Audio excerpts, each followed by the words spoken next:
Гэмгүй хүнийг шоронд хийсэн цагдаа нар охины цогцыг нуусан прокурор мөн бүх насаараа хоригдох ял сонссон гэмгүй нэгэн.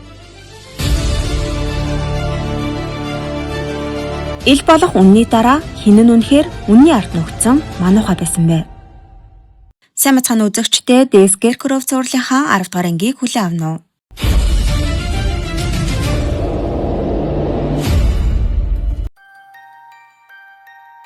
Алуурчин кам урдөгч рүү ширтэн энэ удаа би чамаас нэг зүйл асууя. Тэр хүүхдийг чи яасан бэ? Гэхэн тэр кам урдөгч намайг тэгсэн гэж бодож байгаа хэрэггүй гэхэд алуурчин мэдээж цагдаа нар байсан. Үгүй бол цогцыг яах гэж нух юм бэ? Цуврал алуурчныг барьлаа гэд шагнал авч баатар болсон чинь буруу хүнээ барьсан нь ил болох гэд айс юм биш үү гэж хариулдаг. Ингээд үйл явдал 1988 он руу шилжинэ. Камурдагч газар ухаж байгаа Шинков дээр очоод чи юу хийгээд байгаа юм бэ хэмээн ууртай асууна. Шинков чичирсэн хоолоогоор хээжин өгчихсэн гэдэг.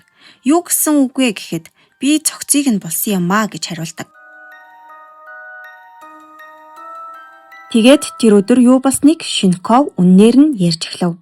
Хээж охины цогцыг цагдаа нар олж одоо яах вэ гэж ярилцгаана. Тэр үед прокурор охины цогцыг түр хугацаанд нууя. Гэхдээ жинхэнэ хэрэгтнийг барих хүртэл хэсэг хугацаанд гэж өөрийгөө зөөлрүүлдэг. Шинков эхэндээ үүнийг эсэргүүцдэгч бусдынхаа шахалтанд орж эцэст нь хээжиний цогцыг тэр ууланд нууцаар болсон байдаг. Шагнал гардуулах ёслолын үеэр хүртэл Шинковын царай гунигтай байсан нь ийм учиртай байжээ. Энэ бүхнийг сонссон кам урдагч цагдаа прокурорууд яаж ийм зүйл хийж чаддаг байна хэмээн итгэж ятан зогсоно. Тэгэхэд Шинков тэр охиныг 90 хаах ажиллагаа эхлэхээс нэг хоногийн өмнө цогцыг ил гаргаж тавьсан. Анх олдсон тэр газар нь буцаан барьлуулсан гэж хэлдэг. Гэвч маргааш нь нэрлийн ажиллагаа эхлэхэд цогцос тэнд байгаагүй. Хэн нэгэн охины цогцыг тэндээс авч явсан байлаа. Харин хэн гэдгийг нь Шинков мэдэхгүй байв. Үүнийг сонссон кам урдагч бид хээжинийг заавал олох ёстой гэж хэлээд төлөвлөгөө боловсруулдаг. Нөгөө талд прокурорыг пак захирал архины газартаа яаралтай эргэж дууддаг. Түүнийг очиход сүйт бүсгүй нь аль хэдийн ирчгсэн сууж байдаг. Тэр эмэгтэй энд ийм хүүхнүүдтэй химээ ёжолсноо чи яагаад ээжийнхээ тухай надад хэлээгүй юм бэ гэж асуудаг. Тэр прокурорын ээжийг архины газар ажилдаг хүүхэн байсан гэдгийг мэдээд заваа юм бэ гэж хэлээд хурмаа цуцал гэж сүрдүүлдэг. Хэрэг зөвшөөрөхгүй бол аавын чинь нууц хүүхдийн талаар бүгдэд дэлгэнэ гэж занл хийлэв. Аавынх нь нууц хүүхэд нь Кан Суньон байдаг. Кам урдагчийн дүү Суньон прокурорын эцгийн төрсөн охин болж таардаг. Энэ талаар гэр бүлийнхэн ярилцгаана. Прокурор аавдаа энэ үннийг эрт хэлэхгүй дээ гэхэд эрт мэдсэн бол яах вэ юм? Түүнийг хүүхдтэй ганц бие эмэгтэй болохгүй байсан гэж үү гэж уралдаг. Эцэст нь Суньоныг хүлээн зөвшөөрөх хэрэгтэй гэж аав нь шийднэ. Зурагтаар эм сугмааны шүүх хурлын тухай мэдээ гарч байлаа. Сэжигтэн эмийн шүүх хурлын эхлэхийн өмнөхөн цуврал алуурчны арга барилтай адилхан шинэхүү амны хэрэг гарсан. Ингэснээр эм сугмаан жинхэнэ хэрэгтэн биш байж магадгүй гэсэн мэдээлэл телевизээр цацагдана. Энэ мэдээг сугмааны эгч үзэж байдаг. Тэгээд соо сэтгүүлчтэй холбогдож уулзав. Соо сэтгүүлч сугмааны эгчтэй уулзахад тэрээр хэрэг гарсан өдөр сугмаантай уулзсан гэдгээ хэлдэг. Яагаад сугмаа энэ тухайн үннийг хэлээгүй юм бол гэж асуухад тэд энэ уулзалтын талаар хинт ч хэлэхгүй гэж тохиролцсонтой холбоотой байдаг. Учир нь эгчийнх нь хадмууд сугмаанд дургүй байсан учраас энэ уулзалтын талаар хүргэн ахтаа битгий хэлээрэй гэж загсан байдаг. Ингээд сугмаа хинт ч хэлэхгүй гэж амлаад дүүдээ авсан бэлгээ өчгөөд явсан байжээ. Сугмаа хэрэг гарсан өдөр хаана байсан тухайга өхөн хатан нууж байсан шалтгаан нь ердөөл энэ байдаг. Соо сэтгүүлч тэдний уулзсан цагийг лавлаа асуухад 10:30 хүртэл хамт байсан гэдгээ эгч нь хэлнэ. Тэгэхээр 7 дахь хохирогч амиа алдаж байсан яг тэр үед сугмаан эгчтэйгээ хамт байсан болж таарлаа. Соо сэтгүүлч энэ тухай кам урдагчид дуулгаад сугмааныг гимбуруугүй гэхэд кам урдагч үнийг эрс эсэргүүцдэг. Учир нь түүний хамгийн их итгэж сугмааныг буруутгасан зүйл бол радио изотопын шинжилгээний хариу байсан юм. Соо сэтгүүлч тэгвэл энэ шинжилгээг туршиж үзэх санал гаргадаг. Энэ шинжилгээ хүний ямар орчинд амьдарч ажиллаж байсныг тодорхойлдог гэсэн мэттэй. Тэгвэл ижил орчинд ажилладаг өөр хүний үсэн дээр шинжилгээ хийж үзье гэхэн тэр. Ингээд тэд сугмааны ажлын газрын ахыхын үснээс дээж авч шинжилүүлэхээр болдог.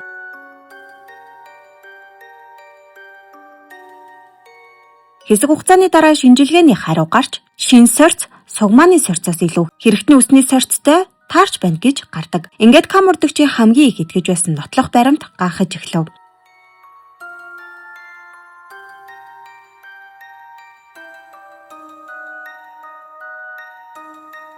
Дүр солигдож сүньон дээр Ча прокурорын аав ирж уулздаг. Тэр сүньонд "Чи бол миний охин. Одооноос чи миний охины амьдралаар амьдар. Харин би хүүхдийг чинь хамгаалж өгье" гэж хэлээд явсан байдаг.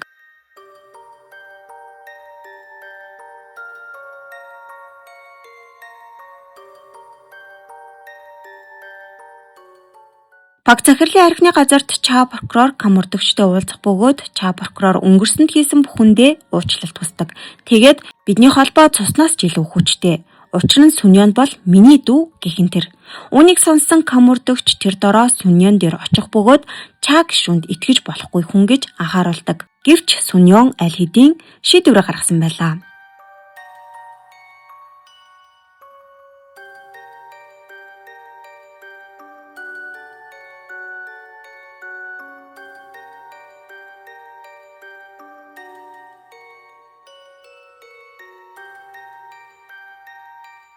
Удалгүй тариан талбайнаас дахин нэг цогц солдно. Ингэж цуврал алуурчны гарт амиа алдсан 10 дахь хохирогч илэрсэн юм. Түүний гар хөлийг хүлж хоолойг нь шилэн торкоогоор боомлж хөнөөсөн байдаг. Хэрэг үлдэх арга барил нь өмнөх аллагуутай яг адилхан байсан тул мөрдөгчд жинхэнэ цуврал алуурчны хийсэн үйлдэл гэдгийг мэддэг. Хэвлийнхэн хэргийн газар цугласан байх бөгөөд хэргийн зургийг хэвлийнхэн дүг гэж Ча прокурор тушаажээ.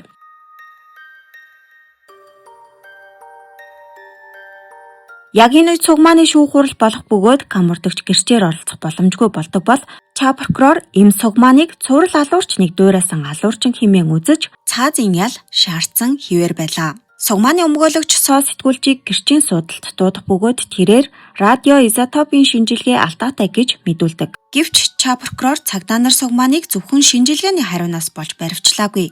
Баривчилсныхаа дараа шинжилгээ хийсэн. Тэгэхээр энэ нь түүнийг сэжиглэх ганц шалтгаан биш гэж маргадаг. Эцэст нь шүүхээс им цугмаанд бүх насаар нь хорих ялганадаг. Цугмаанд бүх зүйл шудраг бус санагдаж маш их харамсал тээсээр хорих анги руу явна.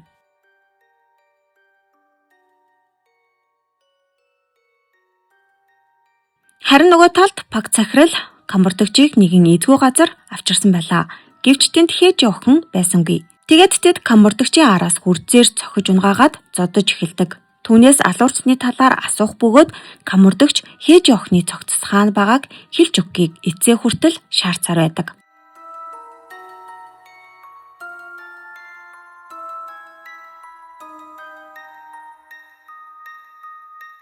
(2019 онд Кам мөрдөгч алуурчинд хээжний гэр бүлийнхэн 30 жилийн турш тэр байшинд охиноо хүлээсээр байгааг хэлдэг. Алуурчиг хэсэг зүүр гунигтай царай гаргаснаа. Үнэхээр эмгэгдэлтэй түүх байна.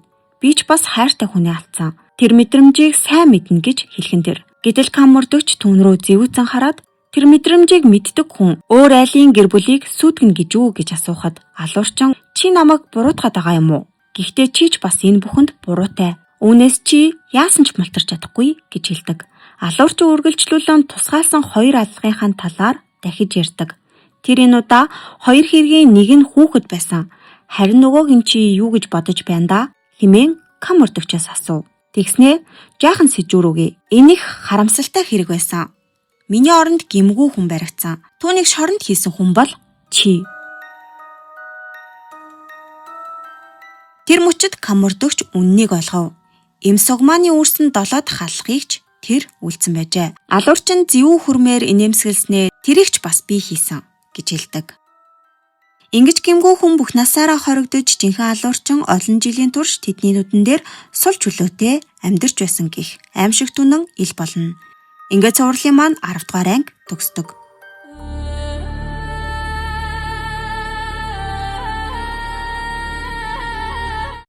30 жилийн турш охиноо хүлээсэн нэгэн гэр бүл гэмгүй гэдгээ хэлж болохгүй ял сонссон нэгээр.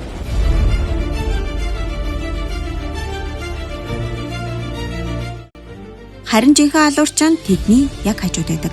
Кино мань цаашаа хэрхэн үргэлжилхийг дараагийн ангиас хамтдаа үздэгэ.